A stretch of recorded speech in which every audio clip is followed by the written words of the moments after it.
Mercato du jour, aujourd'hui, c'est parti. On commence par l'Italie. Mais que va donc faire Paulo Dybala? Libre de tout contrat depuis fin juin et son départ de la Juventus Turin, l'international argentin continue de se demander où il jouera la saison prochaine. Selon la Gazzetta dello Sport, le joueur va rencontrer, dans les prochaines heures, son agent argentin et l'intermédiaire Fabrizio De Vecchi. Plusieurs clubs italiens restent à l'affût, AC Milan, Inter, Roma ou encore le Napoli. Notre avis, la décision est imminente pour Dybala, qui doit se préparer pour la saison prochaine. On est quand même le 12 juillet. Gnabry dans les petits papiers de Chelsea. Alors qu'ils espèrent toujours attirer Rafinha et que le nom de Neymar est revenu du côté de Stamford Bridge, les Blues ont une nouvelle piste pour leur attaque. Ce mardi, The Telegraph révèle que Serge Gnabry serait l'une des nouvelles priorités du Boer londonien.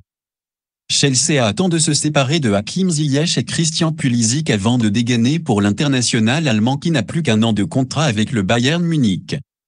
Notre avis, Gnabry a évidemment tout de la bonne idée pour Chelsea. Mais le Bayern Munich sera aussi dur en affaire que dans le dossier Lewandowski, c'est une certitude. Qui est proche de s'offrir Koulibaly. On reste à Chelsea, encore une fois. Alors que Matthijs de Ligt s'éloigne de Stamford Bridge et se rapproche du Bayern Munich, les Blues se seraient activés sur leurs deux pistes principales, Kalidou Koulibaly et Nathan Ake. Fabrizio Romano confirme même un rendez-vous entre les dirigeants des Blues et les représentants de l'international sénégalais hier.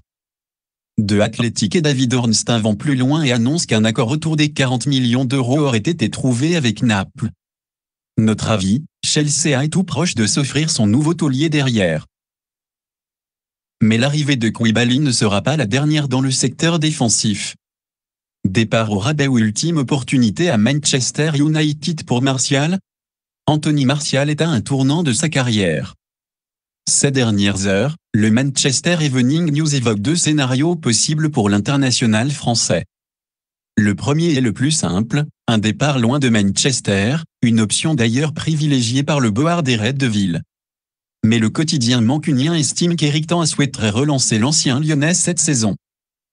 C'est d'ailleurs l'un des enseignements de ce début de préparation du côté de Manchester United. Reste à voir si Martial parviendra à convaincre le technicien batave. Notre avis, à qui tout double. Martial est sur le qui-vive et n'a que quelques semaines pour convaincre Red. Paqueta finalement sur le départ? Virage à 180 degrés en vue? Alors que ESPN Brésil estimait que Lucas Paqueta se voyait bien rester à l'OL, O Globo Esporte annonce ce mardi que Laurie Verde souhaiterait finalement quitter le Rhône durant l'intersaison. L'international brésilien aurait de nombreuses touches en Angleterre et notamment à Londres où Arsenal serait prêt à dégainer. Mais le prix demandé par Lyon refroidirait les Gunnés.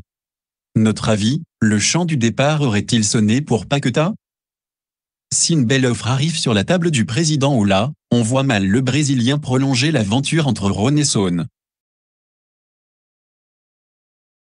Leao, et maintenant Chelsea? Il y a eu le Real Madrid, le Paris Saint-Germain, Manchester City. Il y a maintenant Chelsea.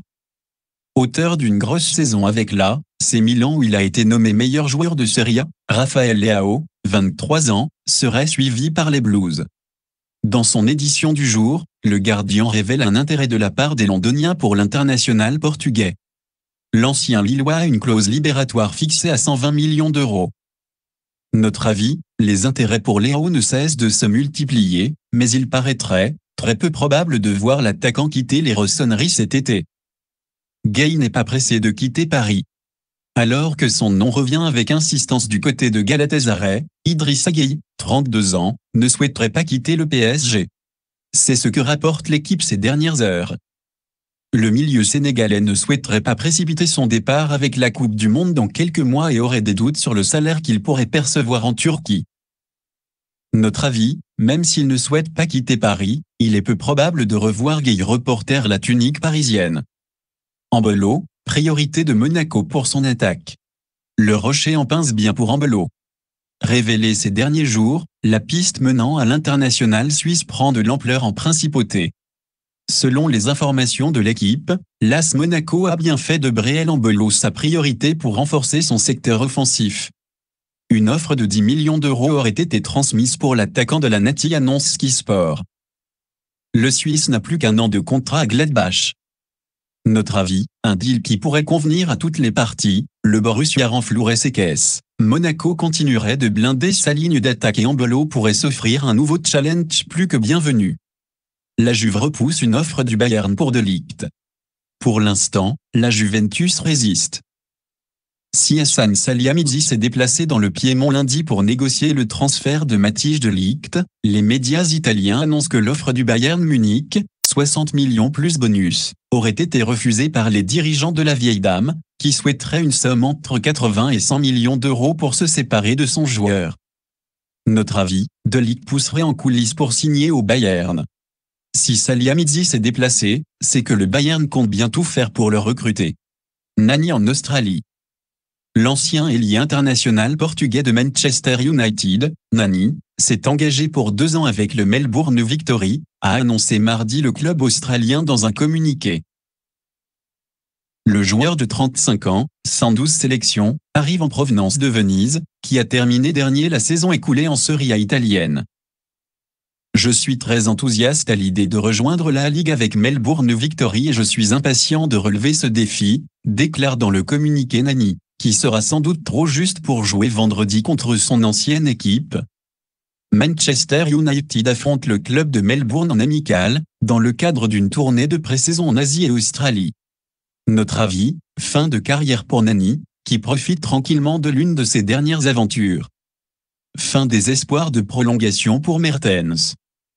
Cette fois, c'est bel et bien la fin. Meilleur buteur de l'histoire du Napoli, Dries Mertens espérait encore prolonger avec les Partenopais. Mais malgré plusieurs rumeurs ces dernières heures, l'international belge ne prolongera pas au Napoli. Il n'y a aucune possibilité, annonce le quotidien napolitain Il Mattino ce mardi.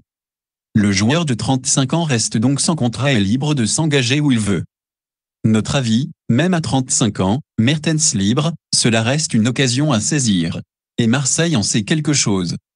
Ostigard, successeur de Koulibaly à Napoli. Alors qu'il ne reste qu'un an de contrat à son rock sénégalais Kalidou Koulibaly, le Napoli cherche déjà activement son remplaçant. Selon les informations de Sky Sport, le Norvégien Léo Ostigard figurerait en tête de la shortlist des Partenopais. Prêté au Genoa lors de la deuxième partie de saison, le joueur de 22 ans a fait forte impression. Son arrivée pourrait se finaliser autour de 6 millions d'euros, auxquels viendrait s'ajouter une kyrielle de bonus.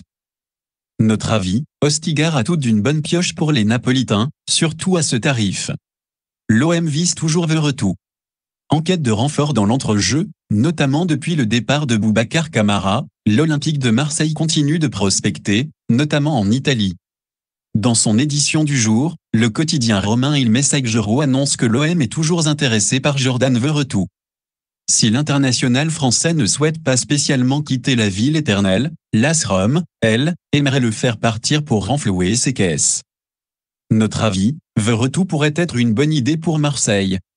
Mais reste à voir le prix fixé par la Roma, qui pourrait graviter autour des 20 millions d'euros. Et accélère pour Tavare. Les relations entre l'OM et Arsenal continuent de battre leur plein. Comme révélé ces dernières heures, les Phocéens sont bel et bien intéressés par Nuno Tavares, le latéral d'Arsenal. La Provence annonce même que Pablo Longoria se serait rendu à Londres pour tenter de finaliser le dossier. Le défenseur portugais de 22 ans, débarqué l'été dernier chez les Gunners en provenance de Benfica, est loin d'être indiscutable dans l'esprit de Mikel Arteta. Notre avis, une très belle idée de la part de Longoria & Co. Tavares est encore très jeune, prometteur, et a besoin de jouer. Et l'OM sait y faire dans la relance de joueurs. Rodri prolonge son idylle avec City. Cadre de l'effectif de Pep Guardiola, Rodri, 26 ans, rempile avec Manchester City. Arrivé en 2019 chez les Ski Blues en provenance de l'Atlético de Madrid, l'international espagnol de 26 ans vient de prolonger son contrat jusqu'en 2027 avec le double champion d'Angleterre en titre. La saison dernière, il a disputé 46 matchs toutes compétitions confondues. Notre avis, la suite logique de l'histoire. Rodri est l'un des baromètres de cette équipe et est vital dans le 11 de Pep Guardiola. Fulgini s'envole pour Mayence. Après Anthony Cassi, un deuxième tricolore pose ses valises sur les bords du Rhin. Comme pressenti depuis quelques jours, Angelo Fulgini, 25 ans, quitte Angers pour s'engager pour les 4 prochaines saisons avec les Nulfunfte. Le montant de l'opération est estimé à 7 millions d'euros, avec bonus. Les Glasgow Rangers étaient également sur les rangs pour attirer le milieu de terrain. Notre avis, l'opération séduction de Bo Svensson, le coach du club allemand, a payé. Dommage que certains clubs de l'Hexagone n'aient pas eu l'idée d'aller shipper Fulgini au SCO.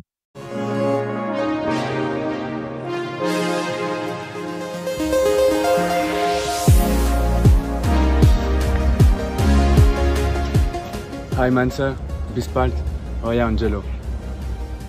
Voilà, c'est pour tout aujourd'hui, j'espère que la vidéo vous a plu, n'hésitez pas à liker, partager et surtout vous abonner pour ne pas rater mes prochaines vidéos. Merci.